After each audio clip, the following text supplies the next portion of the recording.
Good evening, everyone, and welcome to Heritage Talks Online. My name is Heather Darch, and I'm here with Glenn Patterson, and we are project directors for the Quebec Anglophone Heritage Network, also known as QAN. Thank you very much for joining Heritage Talks Online this evening, and welcome to our 2022 series called Dreaming Big, Inspiring Stories from Across Quebec's Heritage Community. In this series, we are exploring inspiring stories from Quebec's historical societies, museums, community organizations, and cultural groups whose vision has had a lasting impact on the history and heritage of Quebec. QAN itself is a nonprofit organization whose mission is to protect, and preserve, and promote the history and heritage and culture of Quebec, and in particular of Quebec's English-speaking peoples. You're welcome to become a member of QAN, and membership is open to everyone, including community groups and heritage networks, heritage societies, and you can please check out our website at qahn.org for more information. Membership gives you access to interesting workshops, programs, and projects, publications, and information about the work and research going on across the network by our members and by our organizations. And membership also gives you access to our quarterly publication called Quebec Heritage News. This is a really wonderful magazine that QAN produces. It's filled with historical articles and images that are written by historians and history enthusiasts from across the network. And so if you'd love to read good stories, history that perhaps you haven't read before, history that didn't make it into the history textbooks in high school, this is a great magazine to obtain with your membership. So I encourage you to become a member and join our really dynamic network that stretches right across the province. For a special deal we have for you this evening, you can obtain a membership for a 30% discount. That's $20 off your membership for a 1-year membership. And if you'd like to claim the discount, you can send us a Facebook message. Or if you're on Zoom, you can send us a message in the chat box to let us know that you're interested in taking advantage of the 1-year promotion. And I have to tell you, it's only good for the 1 hour that we are on the broadcast this evening. So you have to act quick if you'd like to be a member. I'd like to thank our funders this evening who helped make our series possible, including Canadian Heritage, the Chalkers Foundation, the Zeller Family Foundation, and the Townshippers Foundation. Thank you very much. You can find all of our information about the Heritage Talk series on our Facebook page, Heritage Talks Facebook. You don't have to have a Facebook page of your own. You can just go there. You can find recorded sessions that we've already done for this series and even for last year. And you can also see the up and coming series that will continue on into May. So you can find out all the information from our Facebook page. I'm going to introduce you to my colleague, Glenn, who will have a few instructions for you while we are watching our presenter this evening. Hi, Glenn. Hi, Heather. Good to be here, everyone. Welcome. Just a few notes. This call, like all of our Heritage Talks, is being recorded and live streamed. If you're uncomfortable with that, you can leave the Zoom call and just hop over to Facebook, our Facebook page. You can watch it there, or the QAN YouTube channel. Otherwise, you're of course most welcome to stay here on Zoom, and we hope a good bunch of you do. If you're having any issues in Zoom, you need a bit of help on the tech side, just send me a message in the chat box on your computer. If you just scroll down to the bottom, you should see a button marked chat. You can send a message to me directly or just send it to everyone. If you're using like an iPhone or a tablet, you may have to tap on the screen on Zoom once to see the chat box. But just if you're having any issues, just send me a message and I'll do my best to help you out. That's all I have for now, Heather. Okay, great. Thank you. Our guest speaker tonight is Danielle Dansereau of the Pinnacle Mountain Land Trust. Danielle is a freelance writer, award-winning screenwriter, environmentalist, and activist. She was a founding member of the Pinnacle Mountain Land Trust in 1991, which was entirely run by volunteers. In 2022, she's still involved in the organization as president. She has published 16 titles in children's literature, many articles, and the historical monograph, Borders, Customs, and Smuggling. She is currently working on a story of the whole Pinnacle Mountain affair. Her talk this evening is called Small Mountain, Big Symbol, 30 years of citizen efforts to preserve the natural heritage of the Pinnacle Mountain in Frelighsburg in Quebec's eastern townships. Hi, Danielle, and welcome to Heritage Talks Online. Hi, how are you? Good. Happy. Yeah, it's actually 35 years. I should correct my title because I realized it started in 1987, which makes 35 years now. So, should I start? Yeah, Yes. So just start your PowerPoint whenever you're ready, Danielle. Okay, so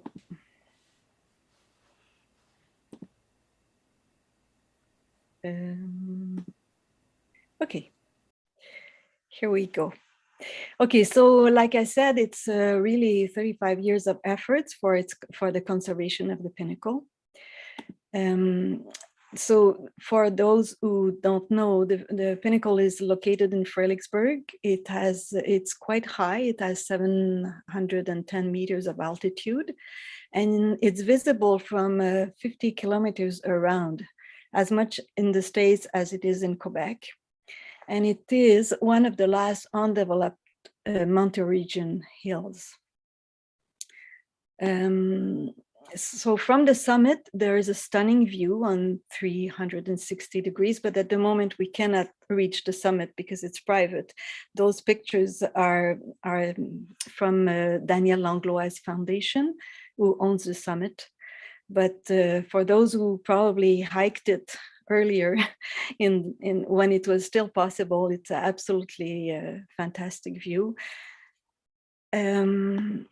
The Pinnacle until 1987 was mostly covered with forest, hardwood species dominated by sugar maple. There was agricultural land and orchards, family farms, maple sugar operations, and above all, a very precious ecosystem of habitat of many wild species, and some of them rare or endangered. Okay, for example, the red-shouldered hawk that is nesting on the Pinnacle and was endangered at the time of the events we're going to talk about. So as early as 1984, there was like a kind of premonition, a worry that there was a commercial thinning on part of the Desordi-owned land, because at that time, Desordi owned about 1,500 acres on the Pinnacle, including the summit. And at the time, they were considering apparently developing the Pinnacle rather than the West Shefford area into the Brome. And this plan fell through when US Route 89 traveled north alongside the Lake Champlain instead of following the old main highway to Richford. Thus, the main US highway connected to Phillipsburg rather than coming up the Sutton Valley. So that changed probably the Desordi plans. And I just want to say before I go further that thanks to a colleague, Jean-François Petit, he archived absolutely everything that was written, published on the French and English newspapers on the story of this saga of the Pinnacle that I'm going to tell you about. And also another friend, Serge Damour, collected everything that was broadcast, that was on the news and everything. So we have precious documentations that is helping us to reconstruct the story, even if we lived it. But that was not a clear cut in the end. It was people feared for nothing, but it was like a bad omen. But they said, the people who were doing the cut saying it was just a commercial thinning after 20 years of, but it was on Desordi land. At the time in '85, there was there was 3 maps were published outlining development options. And in those maps, the Sutton Mountains and the Pinnacle Mountain area would be designated conservation zones. So that was supposedly their fate. And but what happened is on September 85, there was a municipal fusion. Fredericksburg town and township became one. And from now on, the village had a say about the mountain. And it really was the beginning of our troubles, because a year and a half later, in February 87, Fredericksburg Town Council wanted to develop the Pinnacle area into a recreational zone. I just said it was supposed to be conservation, but it was, the council wanted to do otherwise. Immediately there was opposition. So it's just, the opposition started in 87 really.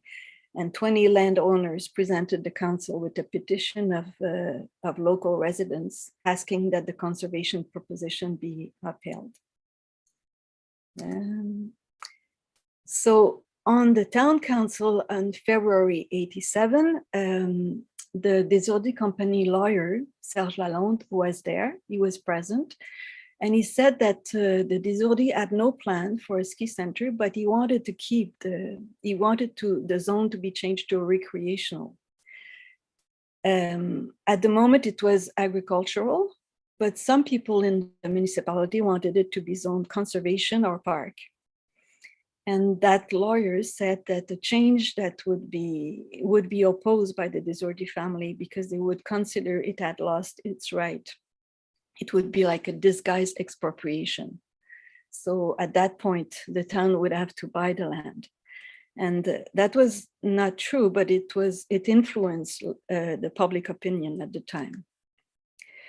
So at the same meeting, the council decided to go against the recommendation by the MRC, the Brome-Missisquoi Regional Municipality. We call it the MRC, Municipalité Régionale de Comté, who proposed that the Pinnacle be preserved as a conservation. So the Fredericksburg Council asked that it would be changed to recreational. So there was a lot of discussion in the village about development or no development. And some people feared that Fredericksburg was doomed if there was no development. They thought it would become a ghost town within 10 or 15 years if there was no commercial development. And the restaurant had closed, the canteen was struggling, the post office was closing, the Catholic priest was gone, the bank was closed, there were talks about the school closing. So there was some grounds for their worries. But not everybody was of that opinion. And for example, some of you might have met this man, Sherman Young, who lived on the Pinnacle, on the south side of the Pinnacle. And he was a former mayor of Fredericksburg. And he challenged those views. And he said, and I will quote him because it's beautiful what he says, "My family, my ancestors have been looking up at the Pinnacle every day for 140 years. You say we need development because the population is going down, but the population is not going down. It's going up all the time. If you have numbers, I challenge them. You see businesses in town have been stagnating for the last few years. Which businesses have been stagnating? I would like to know." And early March, right after that, the Taxpayers Association was born with 200 members. Hélène Leduc was the president. She lived on the Pinnacle. And Vicky Tanzi was one of the members. John Eyre was one of the members. Vicky said that the association the members were artists and writers, businessmen, teachers, traditional residents of the neighborhood. Everybody was working well together. John Eyre stated that there was a lot of names on a tax roll, but probably half of them weren't that interested in any development.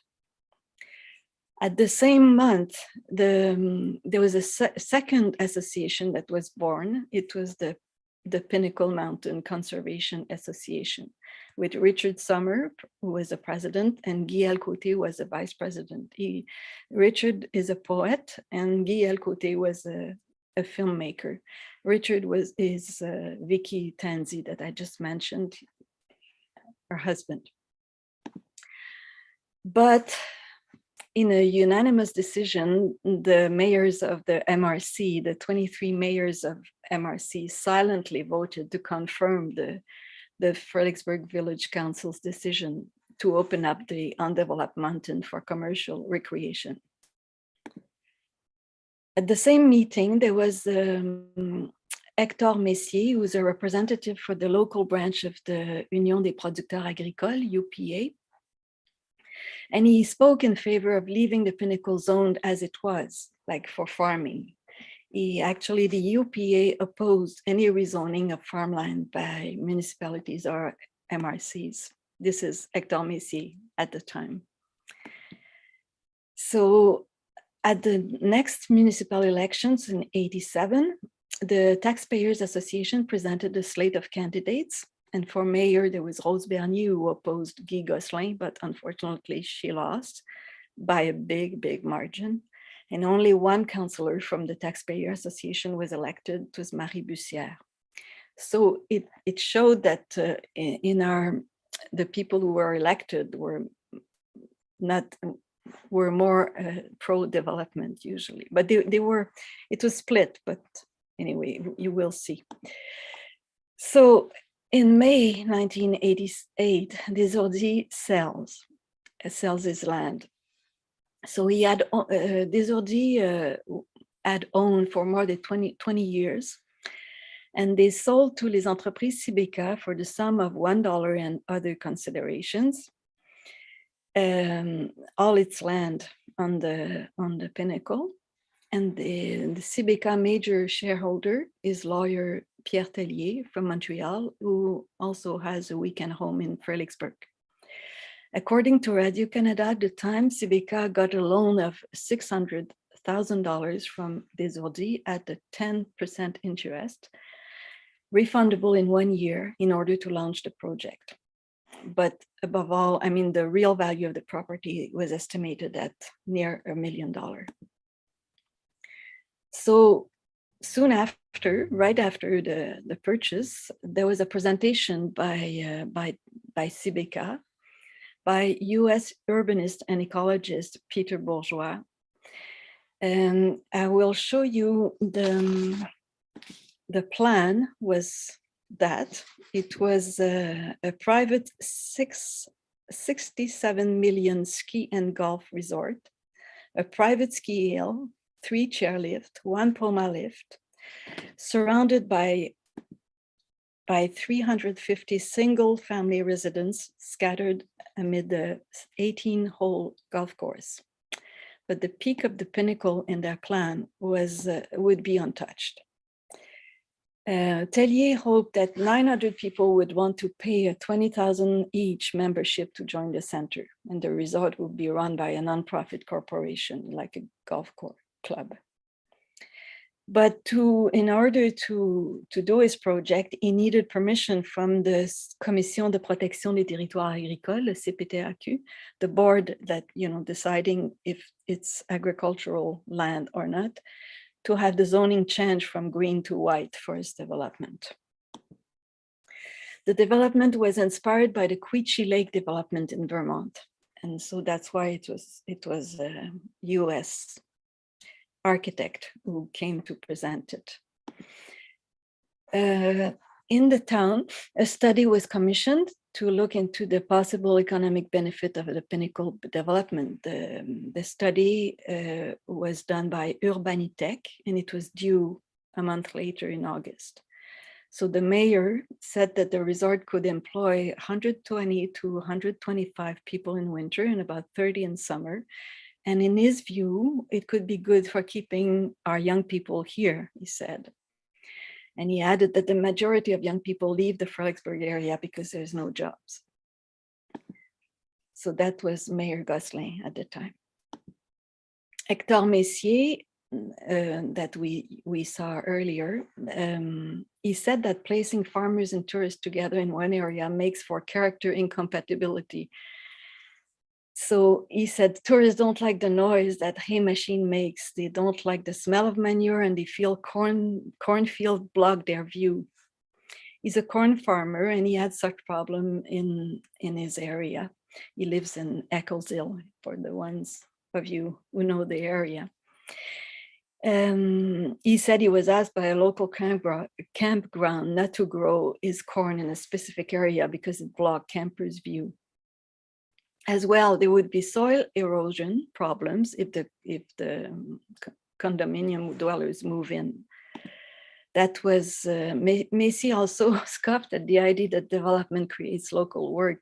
And he said that if it was true, why were the plans developed by a Vermont firm? He said, I guess Quebecers were too stupid to draw up those plans.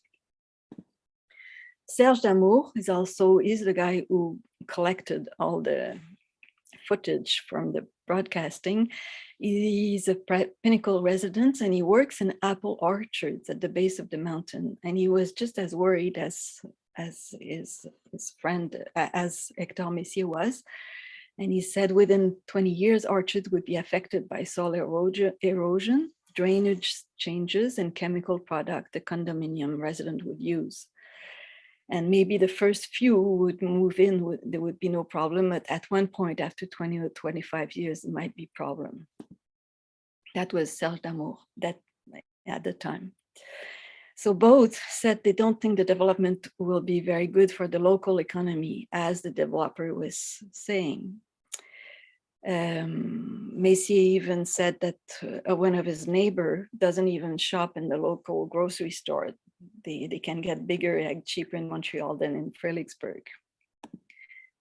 The town planning committee and its president, Wayne Enright, said that he was an ex-mayor actually of Fredericksburg, but now he was the president of the town planning committee. He said that the people opposing the project are environmentalists who wants to keep the mountain virgin, free of any sort of development. And in his view, there was no doubt that the development will not spoil the mountain. It was not going to make Sutton or anything. It would use only a small part of the mountain, and it would be controlled. That was his point of view.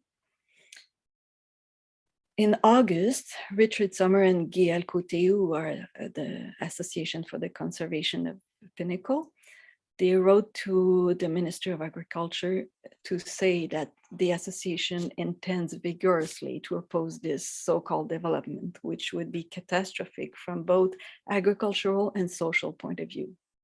So you can see there's two factions that are very active, both in their ways. Tellier also, in the controversy, said that he wanted to put an end to the rumor that the former Pinnacle owner, the Groupe des Ourdis, which sold the mountain for $1 and other consideration, was involved. Des Ourdis is not a backer of this project. He's not behind, beside, or underneath it. And he said that deals of $1 and consideration are quite common in that kind of real estate transaction, and the final purchase price would be about $1 million. The reporter from the Sherbrooke Record attended a council meeting. Just to tell you, the atmosphere in town was absolutely, it was dreadful, because it was everybody had very strong opinions, either for or against the development. And she wrote Fredericksburg as 1,038 residents. And the citizens seem to be divided in two fairly equal camps, with some people still undecided if applause and shouting at the raucous meeting are any indications. But despite the presence of many development supporters, few spoke out. So on September 88, a special council meeting, at a special council meeting, the town agreed in principle to the development that was proposed by Sibeka. At the time, so immediately after that, in October, a group of citizens living near Pinnacle Mountain is taking the MRC to court to stop the development on the mountain. They are trying to annul the recreation designation for the Pinnacle. This is quite an extreme measure that they did. And they said that the MRC land development proposal, which is a schéma d'aménagement, was being prepared under the Provincial Land Use Planning and Development Act, was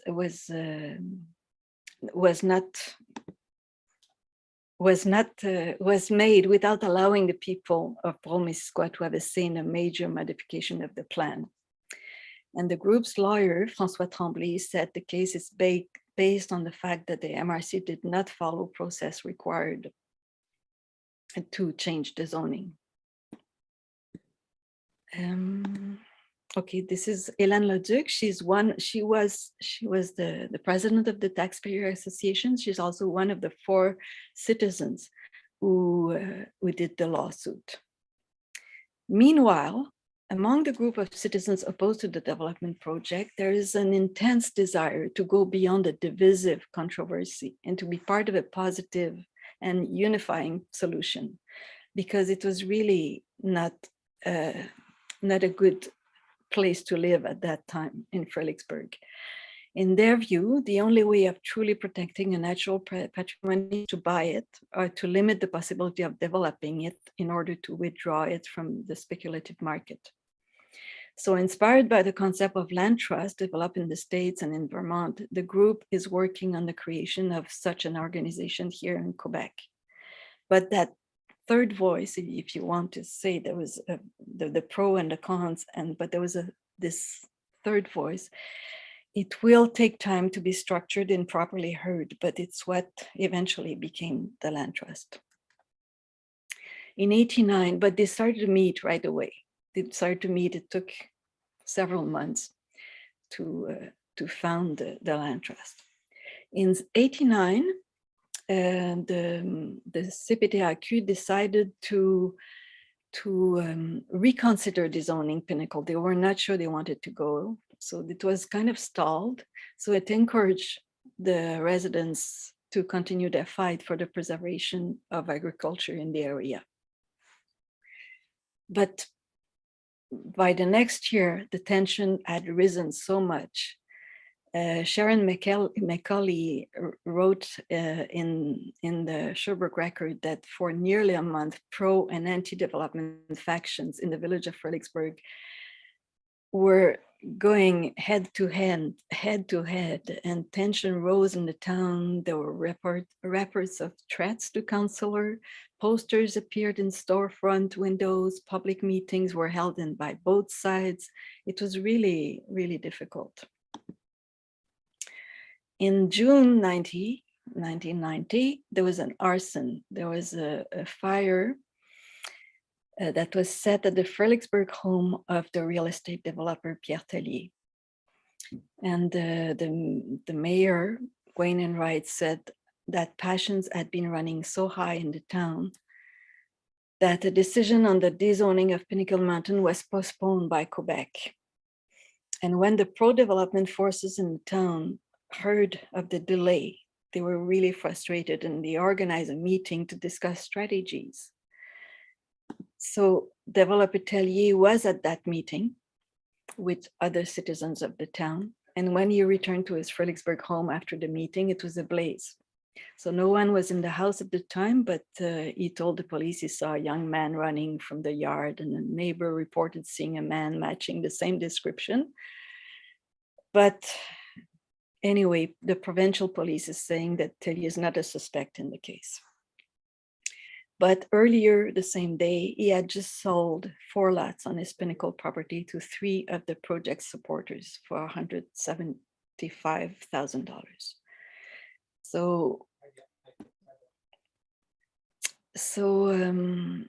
Yeah, and excuse me, I have to go back there. Okay, in July 17th, so a month after, the same month really, there was another attempt to try to solve the problem by annexing to Abercorn. So a petition was signed by a broad cross-section of the population to try to annex to Abercorn. And after studying the request for 10 days, the Abercorn Council voted unanimously to set the wheels in motion for the takeover. So it would mean that 12 million of taxpayers in Fredericksburg, $12 million of tax money of Fredericksburg would go to Abercorn if the annexation was approved by Quebec Ministry of Municipal Affairs. So Pierre Paradis, the MNA for Brome-Missisquoi, said that very rarely that there is annexation that are approved. And he didn't, on the hundreds of requests, only 1 or 2 are ever approved. So there was very little hope that it would work, but it's just to show all the attempts that people tried to do. In August, there was a very noisy meeting at the MRC. The MRC is all the mayors of all the MRC who are meeting. And there was very bad blood now, but because Fredericksburg, they were quite mad that Abercorn was ready to try to annex some of its citizens. So it was very, very noisy. There was picket carrying pro-development and conservationists, and the MRC was to accept or reject a zoning plan for the 23 municipalities in the MRC. Included in the plan was the removal of Pinnacle Mountain from the agricultural zone. And they voted largely in favor, 17-5. So it was a clear victory for the pro-development camp. And so dezoning, there was an intense reaction from all sides after the province provisionally approved the controversial dezoning of Pinnacle Mountain. The CPTAQ disowned about 2/3 of what the town wanted, but still it was a big chunk of the mountain. And the association called it scandalous. The Fredericksburg Town Council was split too. I mean, it was not a solid block. There was always 3 councillors that are for the development and 3 that are against. So the mayor was the one who was making the difference. In September, so a month later, the circle is widening as new groups add their names to the coalition opposed to the development of Pinnacle Mountain. And that there was a broadcast of La Semaine Verte in Radio-Canada with an overview of the story that was filmed earlier in the spring. The team came to film earlier, but it was a very good overview of the question of should it be stayed in agricultural state or not. And Enjeu also, Radio-Canada investigative 1-hour-long news magazine was dedicated a whole episode on the Fredericksburg controversy. So it had gained national interest by then, because really it's a question that many places are living, you know, the development versus conservation. But Pierre Tellier said in 1990, project can't be stopped now. In 1991, in January, just a few months later, that was the beginning of the court case that the 4 citizens have had intent to try to declare the land use plan null and void. But despite that court case, the dezoning was voted by provincial decree. So 2,300 acres on the Pinnacle were dezoned officially. It became a white zone. Richard Sommer, president of the Association for the Conservation of Pinnacle Mountain, sent a letter to Quebec saying that the decree was essentially based on the MRC land use plan, which is presently contested in Superior Court by concerned citizens of 4 municipalities. So he claimed that the Quebec cabinet knew the case was before the court, yet blithely rushed to adopt the decree, placing the interest of powerful speculators ahead of those of ordinary citizens. Like you see, at the moment, it's like the people who are trying to conserve the mountain are losing every battle so far. So on March 1991, a new coalition of groups called on environmental Minister Pierre Paradis. Pierre Paradis was the MNA for Brome-Missisquoi, but he was also the environment minister at the time. And they asked him to instruct the province environmental impact, like the BAP, to hold public hearings on the proposed development on Pinnacle Mountain. And that topic finds its way to the National Assembly. We have hours of discussions on tape of how it was discussed at the National Assembly. And it's really a game of haut voltige in French, we say, I mean, really a political acrobacy. Arson again. So an overnight fire destroyed a house belonging to Fredericksburg businessman Gerald Paris, was investigated. I want to mention that just to describe how much the tension was high in Fredericksburg, and everything was viewed as feeding the controversy. Gerald Paris, this is who he was. He's a developer, but he was not a strong developer for the mountain. He wanted the village to develop more than the mountain. He thought the mountain developing would be a plus, but his main interest was into developing the village, and he cared more about the village than developing the mountain. And in 1991 was the birth of the Mount Pinnacle Land Trust. This is the whole gang. And I want to show you that some people on that picture, like this guy, Jean-Paul Ariel, will become, and a few months later, he will become the mayor of Fredericksburg. And this Monique Odette, who was the president of the land trust, will become eventually a councillor. Also Marc Vanas here. And this is Jane Baudouin, who's the mayor of Abercorn then. And this is François Tremblay, who's defending the 4 citizens that are opposing. So it's interesting to see, I mean, the group that formed the first board of directors. And the aims was to maintain in perpetuity the territories of the Pinnacle Mountain, retaining its wild character. It's the prudent management of the natural milieu and the promotion of educational and scientific activities. But there was a lot of challenges for conservation, because to protect, you need to buy a property, and to buy, you need funds. And to raise funds, you need an achievable goal, an agreement to acquire property.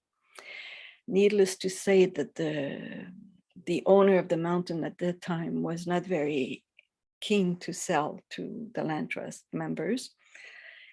At the time also, there was another way to protect the property, is to negotiate an easement, but it's only can be established. At the time, it could only be established between 2 properties that were adjacent to one another.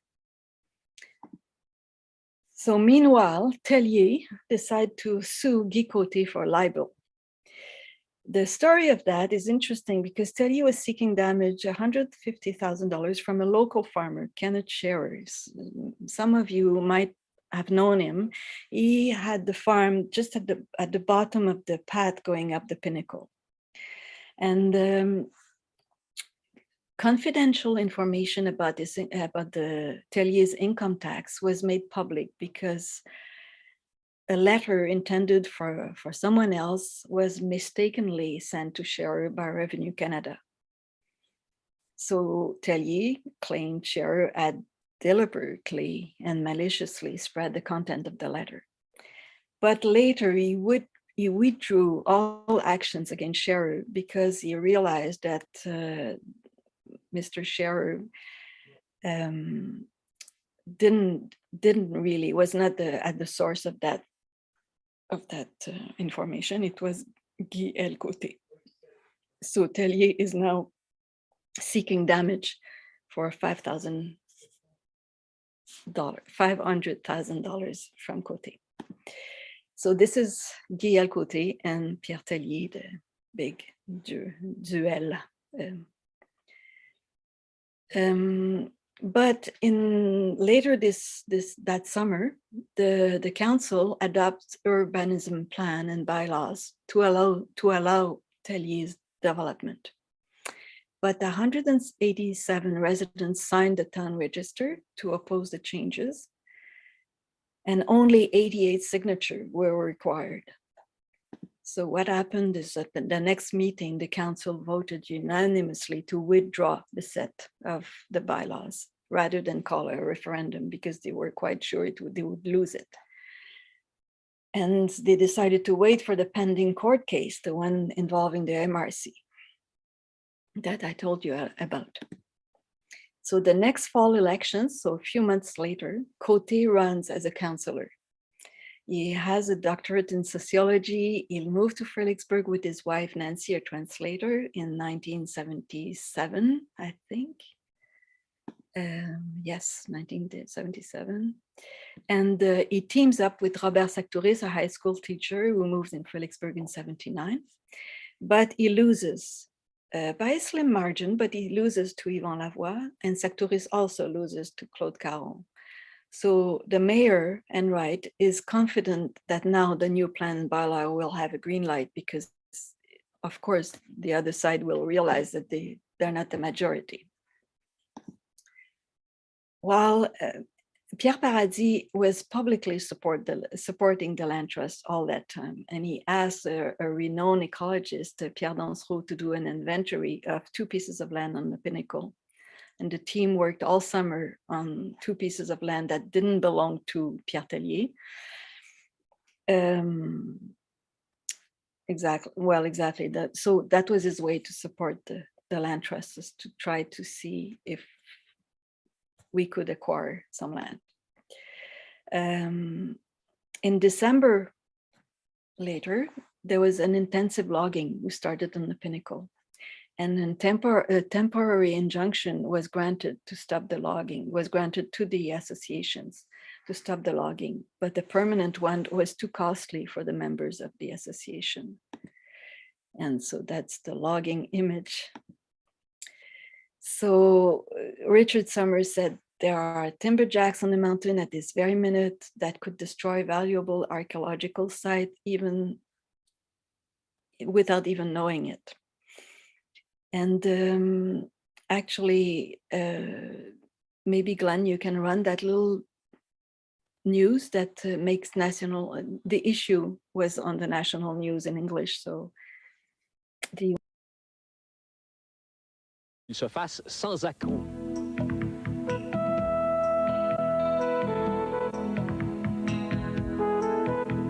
Lost their fight to save Mount Pinnacle from development. A developer plans to build condos, what else, and a private ski hill on the mountain. But until that project gets off the ground, he's running a logging business on Mount Pinnacle. The environmentalists had a temporary injunction to keep the logging to a minimum. They were going to try to get a permanent injunction, but now they have no more money to continue that legal battle. Ron Charles reports. Richard Sommers has lived in the shadow of Mount Pinnacle for 15 years. That's part of the reason he's against plans to build a private ski hill, golf club, and condo development on the mountain. He heads a group trying to save the mountain from development. They're running out of mountains. This is probably the last in the entire area here in the eastern townships that hasn't been subjected to commercial development of one variety or another. And we think that one of these mountains should be preserved for the people. A company called Cybeca is planning the development and has already bought large chunks of the mountain. But to build on the hill, Cybeca had to have it rezoned from an agricultural green zone to a recreational white zone. Some local people went to court to have the zoning changed back to green. But by the time the judge rules in that case, it may be too late for Mount Pinnacle. That's because Cybeca is allowing logging on the land. The environmentalists say if too many trees are cut, the green zoning won't go through. Well, this is why we took the injunction, to protect our interests in case that we do win the first court case. But they can't afford to get a permanent injunction. To have a permanent injunction is a very costly procedures. It costs a lot of money that we don't have. Those opposed to Pinnacle's development have other plans for the mountain. I think it should be made into a park, first of all, not a private development. It should be made into a park for everybody to enjoy. There is support for the condo project in nearby Freeligsburg. Some people in town think it will bring prosperity. Sommer thinks it's a difference of perception. They see the mountain rather than feel it. People who live around it and near it live with it. It's a mountain to them. It's not an economic resource. The president of Cybeca, Pierre Tellier, refuses to comment on exactly what his plans are for Mount Pinnacle. And Freeligsburg's town council has also put a gag order on all information about the mountain. Both sides say they refuse to talk because the issue is...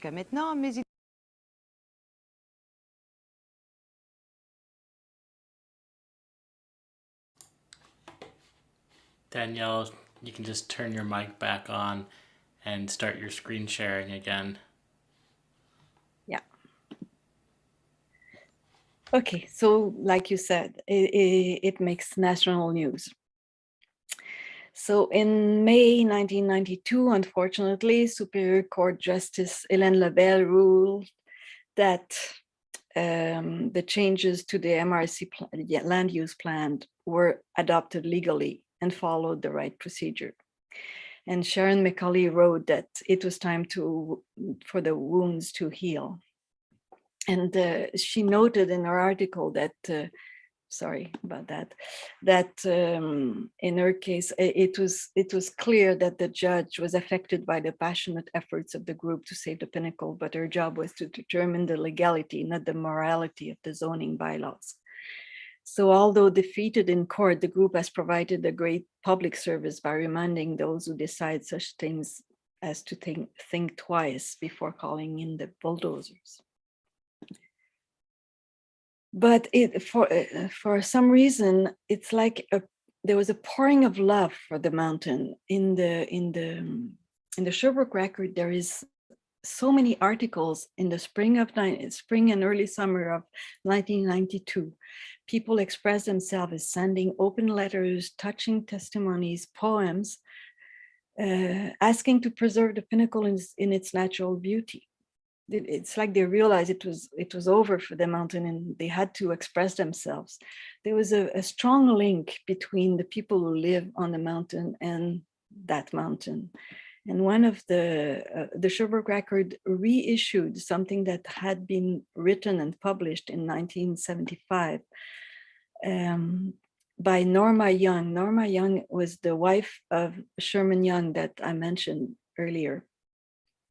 And it's about the search for Aylmer Scherer. Aylmer Scherer was one of the brother of the Scherer of the Scherer farm at the bottom of the Pinnacle path. And it's a very touching article. If you want, go to the Sherbrooke Record and try to find it. It was published on July 3rd, 1992. And it's beautifully written by Norma Young. And anyway, his corpse was found like the next summer, but 500 people participated in the search. It's a very beautiful story. So by then, in April 1992, Bourassa made a donation to the Pinnacle Mountain. Pierre Paradis contributed to the fund. Monique Odette, who's president of the board, said that she had raised, we had raised $25,000 through local donations, even though the campaign was not even launched. But it was launched the summer following that, with the filmmaker Frederick Bach as the honorary president of the fundraising campaign. You probably remember Frédéric Bach because he won an Oscar for L'homme qui plantait des arbres. That is a National Film Board film. That is the story of a guy who by himself just started to plant trees and we gave life back to an area. It's a very beautiful movie, and he drew every screen. It was published in October that the Pinnacle Mountain Land Trust had everything but land. It had 80 members and close to $80,000 in the bank, but no land so far. Everybody, the strategy for fundraising was to invite people to donate $1,000 over 3 years. So every family would give $333 every year for 3 years. It was the way it was done, and it really worked. But the problem is after half a dozen meetings with the Pinnacle property owner, the talks turned sour until he banned the members of the land trust from his property. He insisted that the members of the trust call a ceasefire. Just a second, I'm trying to move.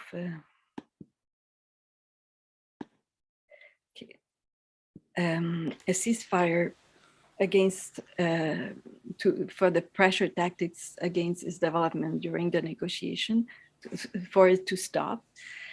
But it was impossible for the group, the land trust, to direct the activities of other groups, even though some individuals may have memberships in both. So in 1992, in October, the urbanism plan and the bylaws who were allowing the development were adopted. And at the time, there was again, voters signed the town register to oppose the legislation. And a referendum was held, and the bylaws were rejected. So the anti-development won. So in a sense, all the elected people were not legitimate anymore. They didn't feel legitimate anymore. There were criminal acts related to the development also at the time. Skidders were sabotaged, molasses was poured in the diesel tank, a big shovel was vandalized on the road construction that Tellier was building. And but he had the right to build a road that was on the south flank of the mountain, starting on Chemin des Érables up. And he had changed his development plans by then. He didn't want to do the same plan. He had organized a development much closer to the summit. It was called the Domaine de l'Aigle. The land trust did its first acquisition. It was not one of Tellier's land. It was from a private owner who was sensitive to the land trust goals. And so 200 donors made it possible. And it was 146 acres. And later in 2005, we acquired a little bit more here that was adjacent. But let's go back to 1993. The fall elections, a new council is elected by acclamation, and the majority supports the conservation of the mountain. And so the mayor, Jean-Paul Riel, that I showed you in the picture before, the mayor and 4 of the 6 councillors were members of the land trust. So they worked for nearly a year, and then they prepared, they redid the zoning bylaws. And they did in April 1994, they announced that they were ready to present them. So it's called an avis de motion. And at that date, the construction permits delivered to the developer were expired. And this is important to remember for later on. Remember that. It's an important point legally. In June, it was adopted. And what it did, it didn't stop development, but it made it more difficult.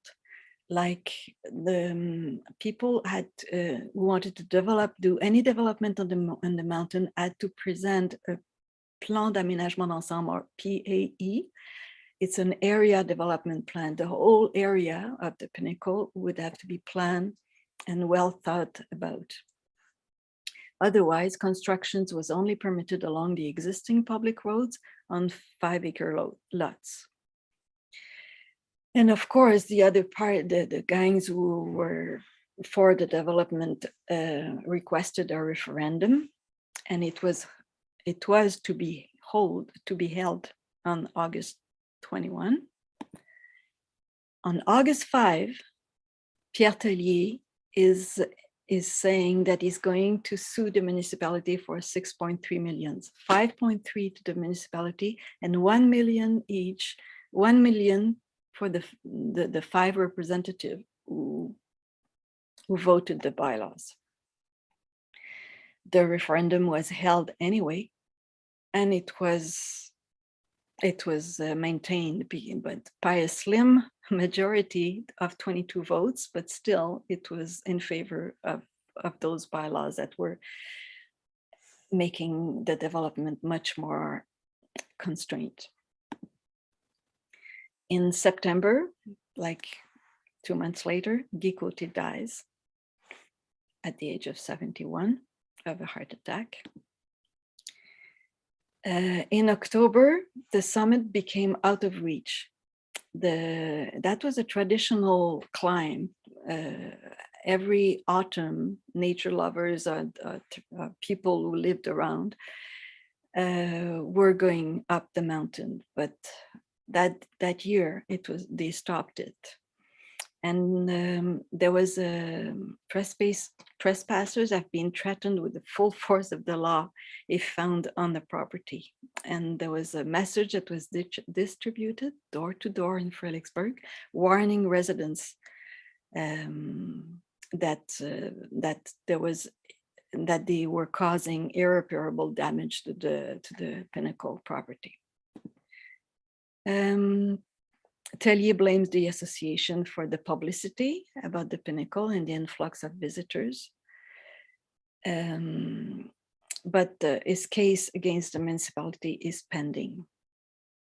And despite Guy L. Côté's death, he's suing his widow, Nancy. He's suing his estate, in other words. The same cause that I told you before about that came from Scherer to Guy Côté for libel. So this is Nancy Côté going to the courthouse. So 11 journalists were on his list of witnesses, and from his line of questioning during the testimony of the journalist, it was clear that he blamed the media in large part for his failure to get the original Pinnacle project off the ground. Sherbrooke Record reporter Sharon McCauley was grilled for 2 days for the story she penned in 1990. She was very courageous. I saw her testimony. It was very impressive. In May, the Land Trust opened its walking paths, but I'll go fast with that because, but it doesn't own the top of the Pinnacle. Therefore, those paths don't lead to the summit because they're privately owned. The court clears Pinnacle conservationist of libel. Leo Degg heard no evidence to suggest that he manipulated the media to malign the reputation of Pierre Tellier. And Nancy Côté was immensely relieved. In August of the same year, there was arson again, and it was on the barn of Mr. Tellier's property. And it's a very sad story, actually. And he had by then sold all his land, but except the 200 acres where the barn was located. In April 1997, Danielle Langlois buys the summit from Sibeka. The name of his company then was Fermont Pinnacle Inc. And you can see that this is the sale registered. Danielle Dansereau Foundation has been focusing its commitment and financial support on conservation and protection, for the conservation and protection of natural environments. And anyway, he still does it. Yeah, I'll tell you a bit later.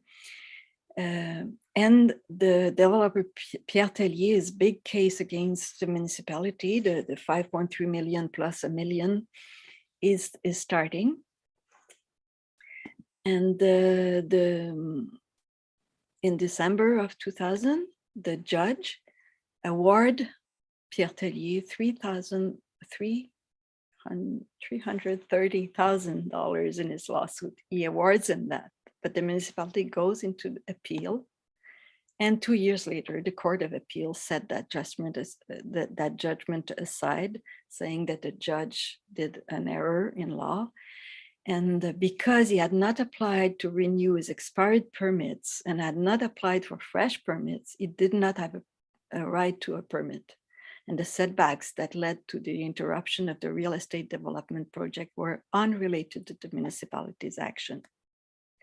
So when he hears that he doesn't have the little bit that he thought he had, he takes his case to the Supreme Court. And the Supreme Court, there was, we didn't know if it was going to accept to hear it, but it did, which is great because it sets a precedent. So meanwhile, while the Supreme Court is thinking about it, is not hearing it yet, there was the first donors of the land trust, which was the first easement, because by then we could have an easement that was not on a land adjacent to another one. It could be two lands, one giving a service to an ecological service to another. So there was a relationship between two lands, like sharing the same bassin versant, for example, or having the same kind of species of plants or animals. It could be considered as giving a service to one another. So we had first donations, second donations, like you see the main land, and then the second donation. The third donation was, and then the fourth one that became also a natural reserve eventually. In March 2004, 9 years after changes in zoning regulation, the Supreme Court hears the case. And on March 23rd, it was heard, and the decision was given on October 1st in favor of the municipality. And what is really interesting in that is that the court said that a legitimate objective does not become improper because the people seeking to achieve it are councillors who have been publicly identified with the conservation of the mountain. In other words, they weren't in conflict of interest. There is no such concept as administrative bad faith, since a legal person can act only through its agents if the municipal council, comprised of councillors acting in good faith, adopt a bylaw, then the municipality will be considered to have acted in good faith. Anyway, it's a very important judgment, and it made a jurisprudence. Various donations since then in easement. And by then there was tax incentive. Oh yeah, I forgot to mention that the very first donors had zero incentive. They didn't gain anything. They didn't have any tax break, nothing. They just give it because they were convinced and to inspire others. That was the very first ones, anyway, the two first donors. Okay, I'm sorry, forgot to mention that's kind of important because it was a real generosity. And by then there was more, the summit is still owned by Danielle Dansereau. And now in 2022, there is 926 acres that are protected in perpetuity by the land trust, either because we own some land or because we have conservation easements. And Danielle Langlois is doing a sense project at the top of the mountain, the summit. And it's really interesting. He's collecting data on soil, plant growth, snow accumulation, and fauna passage. He has beautiful pictures. You can go on his website to see his website. It's well documented. After that, now the Land Trust invests in it, apart from conservation for acquiring more land. We invest in educational projects. Hundreds of children from local and elementary schools come on the Pinnacle every year with wonderful animator Isabelle Grégoire. And then it's a wonderful thing. And I will leave you with that phrase from Frédéric Bach: the mountains must remain refuges of the sources of life, of the forest, of mystery, of discovery, and of freedom. That's it. Thank you so much, Danielle. Oh my goodness, that's such a story, and you've unfolded it so carefully for us. It's marvelous. I'll just stop myself before we open it up for conversation, because Glenn is just going to explain how people can ask questions and the format for coming on and opening up the cameras and getting conversation going. Hi, everyone. Indeed, if you'd like to ask Danielle a question, the chat box is the easiest way to do it. You can either type your question in there and Heather or myself will ask it on your behalf, or you can just say, I have a question, and then I can unmute your mic for you and just turn on your video if you'd like to be on camera. If you know where the raise hand button is in Zoom, not everyone does, but if you know where it is, you can use that too. It works very well. Thanks, Philip. I see. So why don't we, Heather, you usually have a question to start, and then we'll go to Philip after. Well, I was just, for many years, I brought my own children up to the Pinnacle, and of course, we couldn't climb to the summit. And I find it, still, it's unfortunate, because I don't know if I could do it now. My old legs would carry me up there, but I always wanted to look over the top of the Pinnacle. But I'm really pleased to know that it's being protected by the Danielle Langlois Foundation. I didn't know that, so that's really interesting. And I wanted to ask you if there's a way that people watching tonight, if they wanted to somehow help protect the Pinnacle, if there's a place to donate. Do we donate to the trust, or do we donate to the foundation? Or maybe you could just tell me a little bit about how people can still be involved to protect the area. Well, yes, people can give to the Land Trust, of course. I mean, we have a website, mountpinnacle.ca, and it's very easy to donate. And we rely on volunteer work.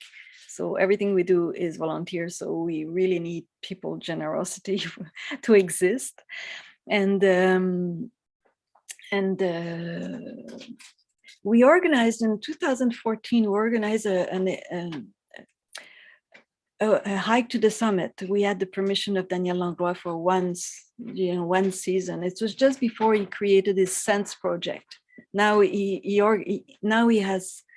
has sensors at the top, and he has cameras and all that, and he doesn't really want people to go there even, and because it's like a research center a little bit, and but it's important to understand that I think we cannot go everywhere in nature, unfortunately, and there is some fragile ecosystem that needs to be protected, and it would be nice to go once a year, for example, but we would have to build a path that is proper to go all the way up, because you cannot just go by anywhere, because it creates erosion. It's really bad for the mountain. Yeah, understandable, but it's I find it's wonderful to think that it's actually being protected. It's just not being closed off by an angry person who doesn't want people on the land. It's actually someone who's. Yeah, we wanted to have everybody welcome all the time. At the beginning, that was our policy, but it turned not a very good idea, because people, abused of that, and then went everywhere in the mountain and went to the neighbors, and it didn't create very good relationship with our neighbors. So, but next summer we'll have a wonderful exhibition where there is a beautiful artist, Eliane Escoffier, and she put cameras everywhere on our land, and she's going to expose pictures of the fauna of the Pinnacle. It's called Nightlife on the Pinnacle, and it will start on May the 21st. And all summer, all Saturdays and Sundays, you can visit the exhibition. There will be an exhibit in town, one on our land, on the Pinnacle land, and another one in the grammar school in Fredericksburg. Oh, fantastic. Mhm. Okay, well, we'll keep an eye open for that Yeah. for sure. And I'm sure the audience tonight will be interested to find that. That's excellent. Well, I see Philip has a question. So Philip, you can come on if you'd like. Philip, I'm just gonna, just a second. If anyone's watching on Facebook, you can leave a question there too. I'll do my best to get to it and relay it. In the meantime, let's go to Philip. I'm just gonna unmute you, Philip. You're on, Philip. Thank you. How are you? Good. What's on your mind? Well, it just strikes me listening to this and having worked at the Sherbrooke Record myself in the past as a journalist, and I know Sharon very well, and I know Sharon McCauley is a fantastic journalist, and a lot of this story is connected to good journalism, and because local journalists did the job that was exposing all the issues, not taking any position one way or another. But what strikes me about this, because I had never seen Madame Dansereau, I had not seen the whole litany, the whole history of this debate, and I know the mountain, and I know this whole story in a sense, but I'd never seen it outlined. To think of firebomb, people setting arson, and all these details I was not aware of. But what I was going to say is that in a sense, preserving the mountain, especially the Pinnacle, even if the land trust, even if people I would call do-gooders who want to preserve the mountain would like the mountain to be open and free and accessible. We've seen this on tourist sites all over the world, where the number of people that, especially a mountain like Mount Pinnacle is in the news, the number of people arrive can ruin the place, and it's actually quite common, and it's an unfortunate thing. But Mr. Langlois, in a sense, is it's always a trade-off, right? He's preserving the mountain, he's preserving the site, but to preserve it, it's not a vast park like in some big United States parks where you could take the pressure of a large group of people. So to preserve it, unfortunately, he's controlling the access. And I was going to ask you, did you anticipate this effect, that this would happen, given all the efforts to preserve it? And here you are, you cannot go to the top of that mountain, although it's wonderful that you are able, that you have the land trust has all that wonderful property which preserves, which people can still go to. But are you surprised that this happened this way? Because it's kind of a sour ending. It is actually, it's a paradox. It's you have to know a place to be able to want to protect it, but at the same time, if you know it if there is too many people who go, it will destroy it. It is a paradox, and it's everywhere in the world. So I think we have to learn now that we have to act accordingly to what's good for nature too. I mean, the humans cannot go everywhere. We have to learn that. And it taught me that, because I didn't expect that. Like you say, it was a surprise for me, because when we started, we were so naive, and we opened our path, and we made it, free and open all the time, no gate, nothing. And then we realized it was just causing real problem. I mean, vandalism and unbelievable behavior. It was really shocking. Such a shame, eh? And I know from my research at the Missisquoi Historical Society, there are many little references in letters and diaries about climbing the pinnacle. 1882, Jenny Selby wrote, "I climbed the pinnacle again." You know, so it was something she did often, and so often that that's all she said about it that day in her diary. So yeah, for me, it's always been disappointing I wasn't able to climb to the very top, but. Uh, you know, I guess in the whole scheme of things, you saved it in that sense. The pinnacle is still something we can look out our windows and see, and not It's almost a ski miracle, hills. actually. Yeah, yeah. You must have been feeling so disappointed after, you know, the so many judgments came down on you. 2,300 acres were, you know, zoned, you know, development, and you know, but you kept pushing on, and it's quite something. Cheryl has a question. She wonders if Mr. Tellier is still alive and in the area. He's not in the area, but I think he's still alive. I didn't hear of him passing. I don't know.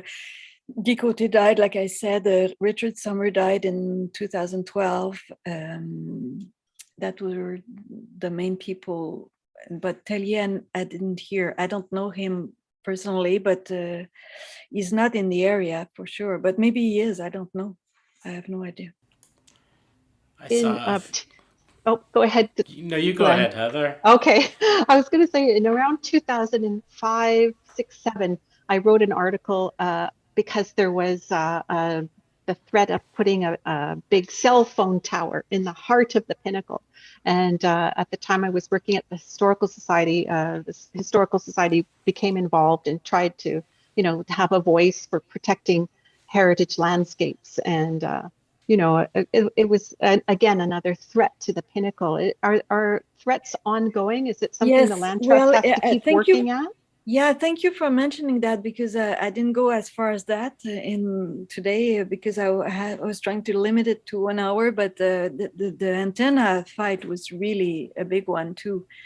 And I remember, yeah, Daniel Langlois is very sensitive to that. It's one of the reasons I think he wanted to acquire the summit. He didn't want to see an antenna on the top of the mountain, which would be really horrible. But there is you have to be vigilant all the time, you know. And there was this last 2 years, there was a discussion on to review, to abandon the plan d'aménagement d'ensemble and to review the possibility of making more development on the pinnacle and allow some development and all that.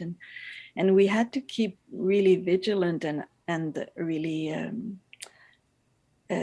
we produced a memoir to the municipality to try to ask them not to do it and to wait at least to, you know, to inventory the place and know the place. I mean, it's like human beings decide, okay, I'm going to do that there because it's a white zone, but they don't know. I mean, this white zone could be a very sensitive ecosystem, and so it has to be, first of all, you have to know, to characterize your milieu before you decide on what you're going to do on it, and not just do it because it's white zone. But it is unfortunate because it's still white. I mean, it hasn't been reversed.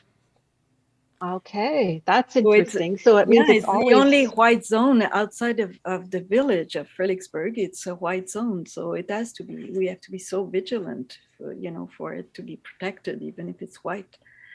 But fortunately, the MRC decided pass a law that you cannot build new roads outside of the noyau villageois, the urban circle. So that helps because, yeah. Okay. We have some very interesting questions on Facebook. Thanks, Vicky. She says, "What a beautiful presentation. Do you think we will be able to keep the preservation movement going on facing the ongoing pressure of real estate development, especially in later and more recent years?" Well, we're trying. We're very, like I just said to Heather, we're very vigilant about it, but I don't know. It's a good question. I hope the new generations, the people who were our age when we started, will take the battle because it has to. It's an ongoing battle, I think. Right.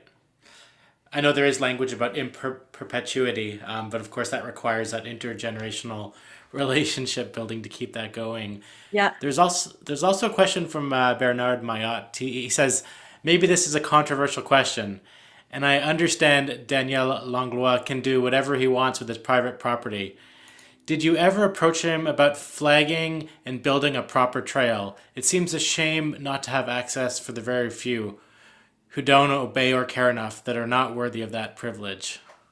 Yeah, actually, in 1998, which is a year after he acquired that property, we went to see him and we asked him exactly that. It would be much better to build a proper trail. It will damage the mountain less. But at the time, he didn't think it would attract the right kind of hikers because it's such a short hike that it doesn't, he said, if you can connect this path to, let's say, les Sentiers de l'Estrie, or, a longer trail, he might consider it. It was interesting, his point of view. It was trying to eliminate the people who are just going there to do parties and campfires and things like that. Actually, people were going there and they weren't realizing that it's a very fragile milieu, the very top. And there is some bonsai trees. I mean, there's trees that are very old but small because they're growing on rocks and things like that. And people were cutting them and making fire camps and things like that, which is really unfortunate. I have a question. And you see these sorts of themes, pro-development, conservation, happening in a lot of rural areas where there's maybe an opportunity after years of economic, or out-migration, economic sort of stagnation. Gaspé is a great example. There's been lots of controversy over fracking behind Sandy Beach recently. But I wonder, and it always brings these local tensions between neighbors, councillors. 35 years on, would you say that those tensions, have they healed? Has the town healed from this? Oh, yes. Are people... Yeah, it's interesting. It healed. I think it healed, except some people remember, but a lot of newcomers are there. And interestingly enough, around the municipal council now, nobody was there at the time. Nobody knew. And some of the councillors weren't even born at the time. So when we tell them what happened, they open eyes, they can't believe it. And also the new generation is much more environmentally aware. And they just realize that it's precious, it's very unique. People are starting to realize that how almost miraculous it is that the Pinnacle is not more developed. And it's very precious, and it makes it so beautiful, and it makes the place so much more attractive. But it's also a paradox because everybody wants to come and live here, and there is limited place because we can't develop the mountain. No, it's so true, Danielle, and I think we'll probably wrap it up. I don't see any other questions, but I just want to thank you so much for showing this beautiful mountain to us. Most people in the area can see the mountain from at least one of their windows. I can look right now and, unfortunately I can't see lights on it, so that's great. But, people watch it for the changing seasons and the colors in the fall and the snow in the winter. And people that know its history know that it has a beautiful history from early petroglyphs that can be found there, and Abenaki hunting camps to the first loyalists to farming. And so people that understand heritage landscapes understand that the Pinnacle is so special and deserves to be protected. And thanks to the Pinnacle Mountain Land Trust, the efforts that you've put in for 30 years plus, ongoing, we have this beautiful mountain. So, and it's a place that people, if you haven't been, it's wonderful to go and see. Yes, the trail isn't very big. I would argue that a short trail up the mountain is perfect for children. And yes, it is. Them right. involved, For right? families. It's for families. Yes, for families, exactly. So Yes, I suppose you might get a few partiers, but it passing that respect on to the next generation is so important. So I thank you tonight for this wonderful presentation. And I mean, I'm so glad you won. I mean, but it's an ongoing effort, I understand. So so if people are interested in donating or supporting or volunteering, we'll put on Absolutely. our You can make, there's another way of helping is becoming a member of the land trust and maybe volunteering also. Yes, you're right. Yeah, absolutely. perfect, We always need volunteers because there's a limit to what the hours people can give. Yeah. Yes, for sure. And we can put the address for the website on Sure. our what's happening today when we put up the post up the presentation. That'll be great. So thank you very much, for sure. Thank you to all of you that joined us this evening. It's really wonderful. You might be interested to know we have another Heritage Talks coming up this Sunday. It's going to be with Nicholas McCormick Gagnon and Norma Husk of the Richmond County Historical Society. And their talk is called From the Past to the Future, How a Small Historical Society is Moving Forward. So that's Sunday, March 13th at 1 o'clock. But just take note, that's Eastern Daylight Time. Our clocks go forward this weekend. So you'll have to take note of that. So that's on Sunday. So again, thank you everyone for being here on Heritage Talks Online. Thanks to Glenn and Master Control as always. And until next time, I'll see you soon and have a good evening. Thank you. Thank you.